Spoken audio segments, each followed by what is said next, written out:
Melekler. Adları anıldığında hepimizin aklına güzel kanatları ile, yarı ışıktan bedenleriyle sürekli insanların iyiliği için gizlice çalışan, yaratıcının emirlerine dikkatlice itaat eden ve onun kurduğu hiyerarşide yüksek seviyede bulunan varlıklar gelir. Peki ya bu melekler milyarlarca insanın düşündüğü gibi varlıklar değillerse?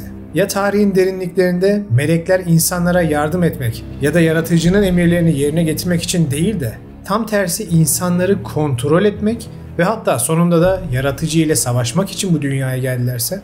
Ya Harut'la Marut'un hikayesi gibi düşmüş meleklerin arkasında çok daha büyük bir gerçek yatıyorsa? Bu hafta birlikte ilginç bir yolculuğa çıkıp tarih boyunca gözcü, Watchers denilen varlıkların sırlarını çözeceğiz. Çünkü onları biraz olsun anlamak bizim de bu yaratılıştaki yerimizi anlamak için son derece önemli. Neden mi? Çünkü bu melekler bizzat yaratıcı tarafından dünyadaki insanların gardiyanları olarak gönderilmişlerdi. Gerçeği Bula hoş geldiniz.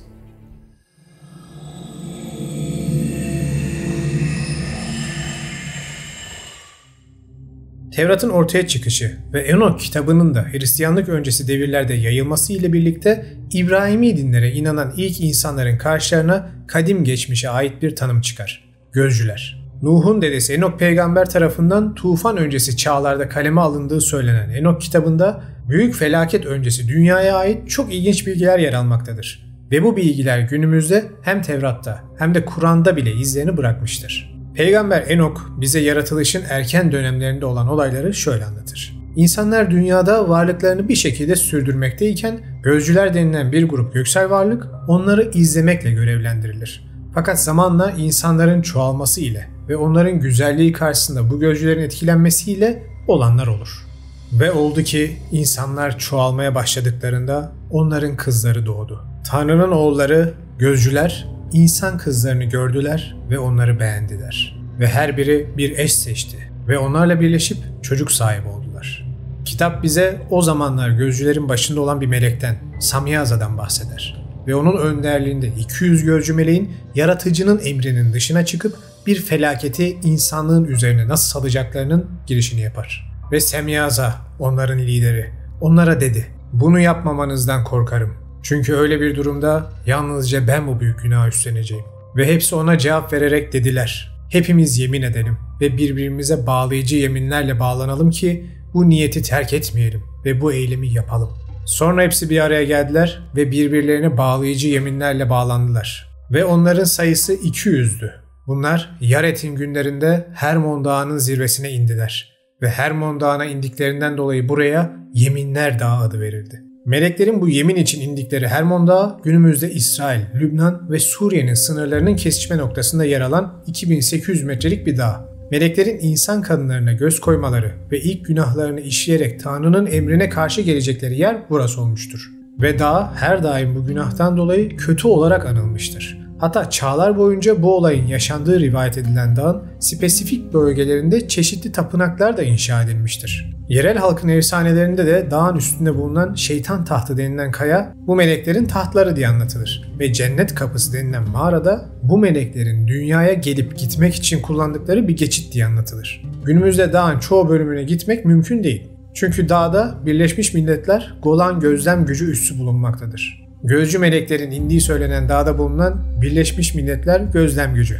Hoş bir isim seçimi olmuş. İşte Hermon Dağı'nda yapılan bu lanetli yeminden sonra dünyadaki insanları gözlemlemek ve raporlamakla mükellef gözcü meleklerin insan kadınları ile çocukları olmaya ve bildiğimiz anlamda gezegen üzerinde bir düzen kurmaya başlarlar. Hatta aradan geçen uzun senelerden sonra bu melekler eşlerine ve nefilim denilen çocuklarına normalde insanlarla paylaşılması yasak olan göksel ilimleri de öğretmeye başlarlar. Bu olayın detayları Enok kitabında şöyle geçer.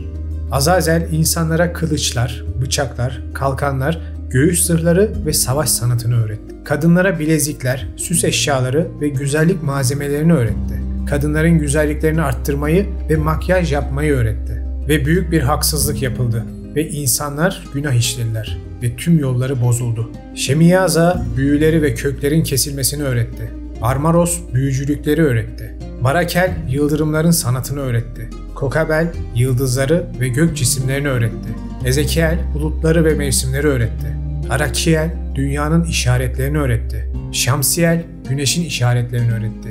Sariel ayın işaretlerini öğretti. Şimdi burada aklınızda bulundurmanız gereken önemli bir nokta var. Bakın, güya günümüzde yaratıcı dediğimiz varlığın gözlemci melekleri var ve bunlar ona rapor veriyorlar. Bu melekler yoldan çıkıp insanlarla cinsel ilişki yaşıyorlar, aile kuruyorlar ve onlara göksel ilimleri yani bilimi öğretip gelişmelerini sağlıyorlar ki bu en büyük yasaklardan birisi. Fakat halen Tanrı'nın olup bitenden haberi yok. Bu motifi unutmayın çünkü benzer anlatım İbrahimi dinlerin kutsal dedikleri kitaplarda da devam edecek. İşte bu meleklerin çocukları olan Nefilimler üstün fiziksel meziyetleri ve meleklerden öğrendikleri göksel ilimler sayesinde o devrin ilkel insanların üzerinde çok büyük bir güç elde ederler ve onları sömürmeye, kullanmaya başlarlar. Ve kadınlar devler doğurdu ve onların yüksekliği 3000 arşın idi. Bu devler insanların bütün işlerini yutarak kendilerine yer açtılar. Ve insanlar onları besleyemediklerinde devler insanlara döndüler ve insanları yemeye başladılar. Ve kanatlı hayvanlar, sürü hayvanları, yılanlar, balıklar ve bütün gökyüzünde uçanlar ve karada yürüyenler arasında büyük bir katliam yaptılar. Ve birbirlerinin etlerini yediler. İçlerini çıkardılar ve kan içtiler. Ve sonra yeryüzü bu devlerin yüzünden suç ve haksızlıklarla doldu. Ve Azazel insanlara kılıçlar, bıçaklar, kalkanlar, göğüs zırhları ve savaş sanatını öğretti. Ve metallerin işlenmesini ve bilezikler ve süs eşyaları yapmayı öğretti. Bu nedenle dünya değişti. Bu olaylar olurken dünyada ne kadar sene geçti belirsiz. Ama varlıkların ölümsüz diye nitelendirildiğini ve bu devirlerde Enok'un da yaşadığını düşünürsek ki kendisi yüzlerce sene yaşamış bir peygamber, dünyanın başıboş şekilde melekler tarafından binlerce yıldır yönetildiğini düşünebiliriz. İşte artık sonlarına doğru insanlar için işkence ve kaosla geçen senelerden sonra 4 büyük melek sonunda dünya gezegeninde yaşananları duyarlar ve hemen Tanrı'ya iletirler. Ve o günlerde 4 büyük melek Mikail, Uriel, Rafael ve Gabriel göğe baktılar ve şöyle dediler: yeryüzündeki kanların sesi göklerin kapısının eşiğine kadar yükseldi ve şimdiye kadar olan ruhlar size yakın durdu ve günahkarların işleri hakkında büyük sayılarla önünüzde şikayetçi oldular. Ve Tanrı'nın büyük krallığına gittiler ve şöyle dediler: Yüce Tanrım, yaratılışın Tanrısı, görüyorsun ne yapmış bu kadar günahkar çocuklar. Bu ruhların ne kadar büyük suçu.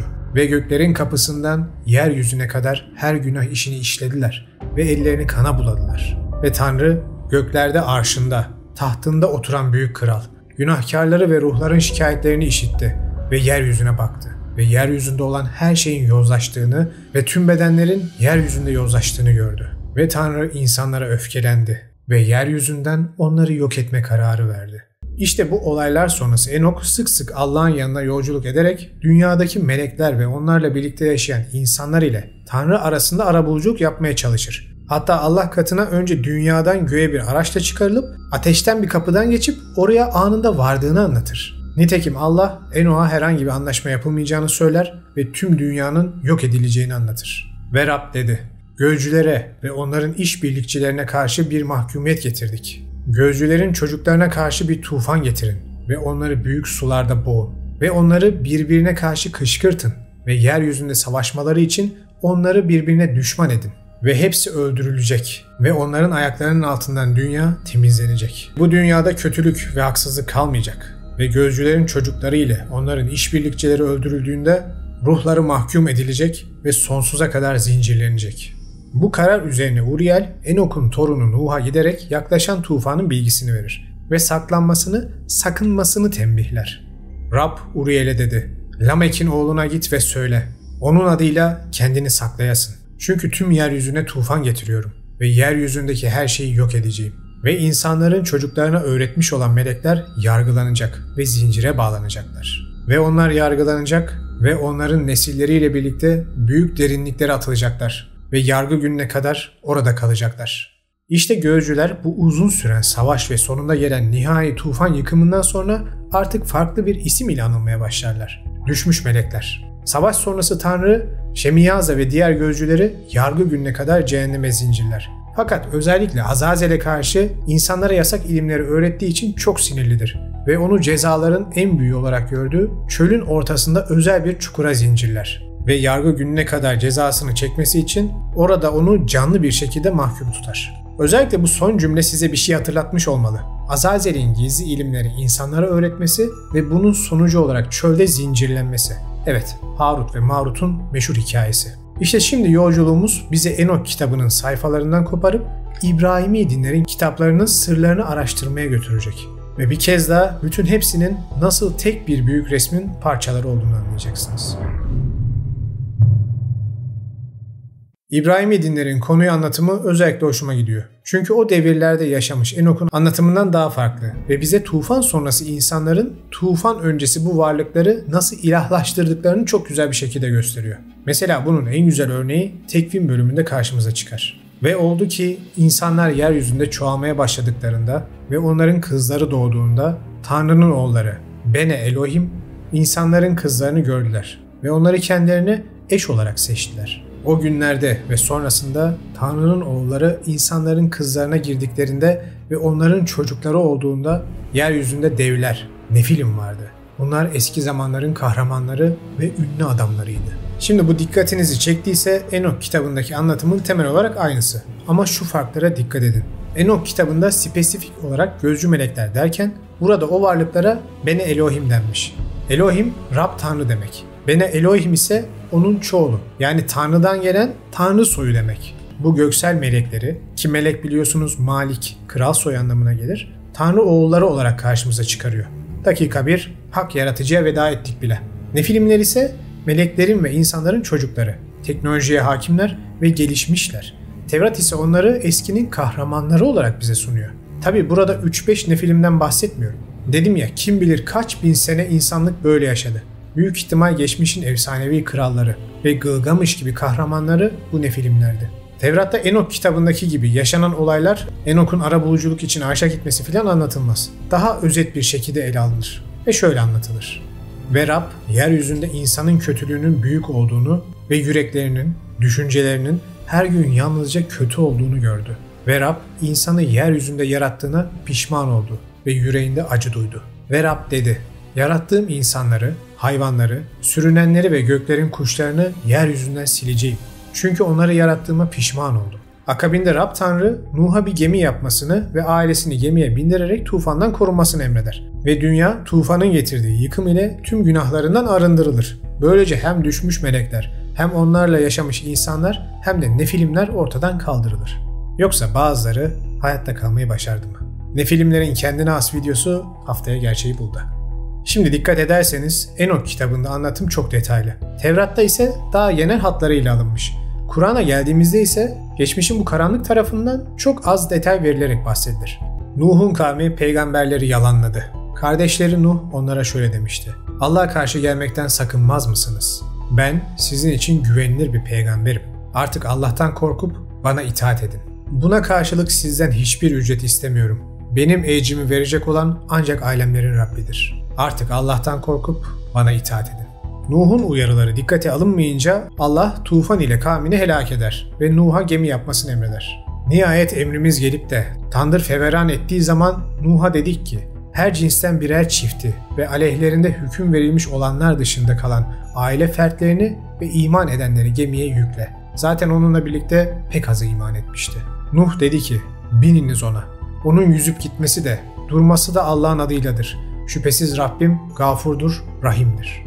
Şimdi Kur'an'da geçen bu olayı kitaptaki anlatımıyla algılarsanız size daha önceki tufan videolarımda da dediğim gibi olayın sadece Mezopotamya'da Nuh'un bulunduğu alanda olduğunu düşünürsünüz ve şu sorun ortaya çıkar. Madem Nuh'un kavmi sadece orada neden tüm dünyayı Allah sular altında bıraktı? Bu çok abartı değil mi?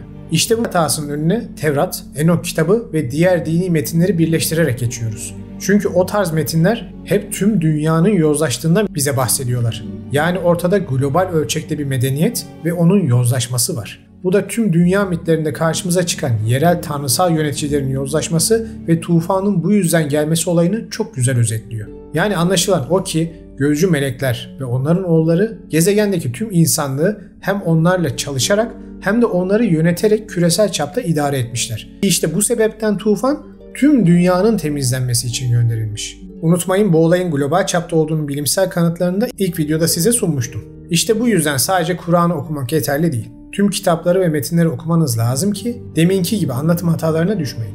Kur'an'da ne Nefilimlerden ne de düşmüş meleklerden doğrudan bahsetme yapılmaz. Ama dolaylı ipuçları bulunabilir. Mesela genel bir yanılgı vardır. Pek çok Müslüman meleklerin nurdan yaratıldığını ve nefisleri olmadığını ve bunun Kur'an'da yazdığını düşünürler. Halbuki bu tamamen yanlıştır. Kur'an'da meleklerin neyden yaratıldığı yazmaz, nefisleri yoktur diye bir bilgi de yazmaz. Hatta farklı ayetleri birleştirirseniz bildiğiniz meleklerin karşılarında fiziksel bir Allah gördüklerini ve ondan aldıkları emirleri yine fiziksel olarak gerçekleştirdiklerini anlarsınız. Misal, sizi yarattık, sonra size şekil ve biçim verdik. Sonra da meleklere Adem'e secde edin buyurduk. Hepsi hemen secde etti. İblis müstesna, o secde edenlerden olmadı. Rabbim bir taraftan da meleklere şunları vahyediyordu. Ben elbette sizinle beraberim.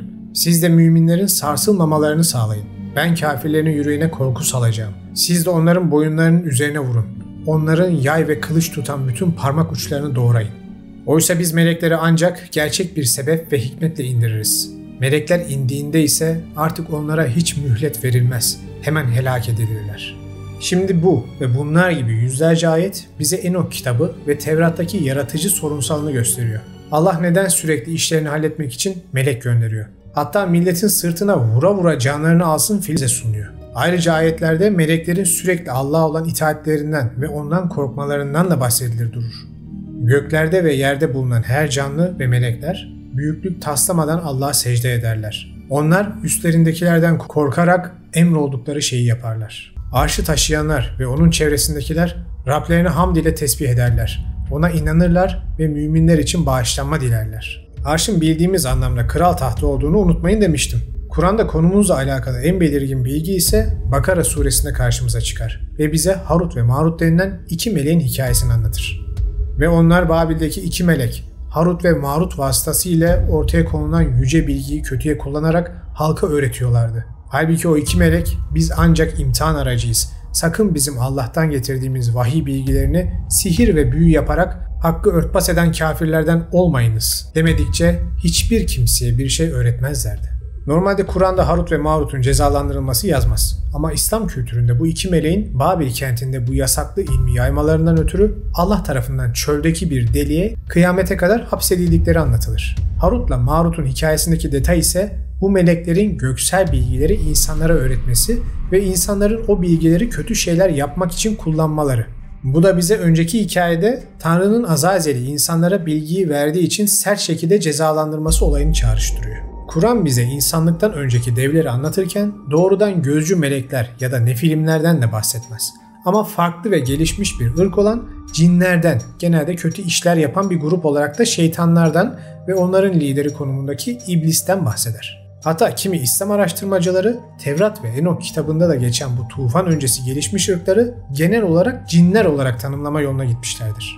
Ve insanın bir halife olarak yaratılmasında bizden önceki selefimizin yerini alacağımız için bize halife dendiğini ve bu selefin de cinler olduğunu düşünürler. Cin kelimesi kendi içinde çok geniş bir çatı kavram olduğu için bunu her şeye yorabilirsiniz. Ateşten metafizik canlıları da diyebilirsiniz. Cin, yabancı, buralardan olmayan anlamına geldiği için uzaylı ırk da diyebilirsiniz. O yüzden cin kavramını bir hikayede spesifik olarak bir ırka indirmek biraz zor oluyor. Kısaca tüm kitapları ve metinleri birleştirdiğimizde karşımıza aynı şey çıkıyor.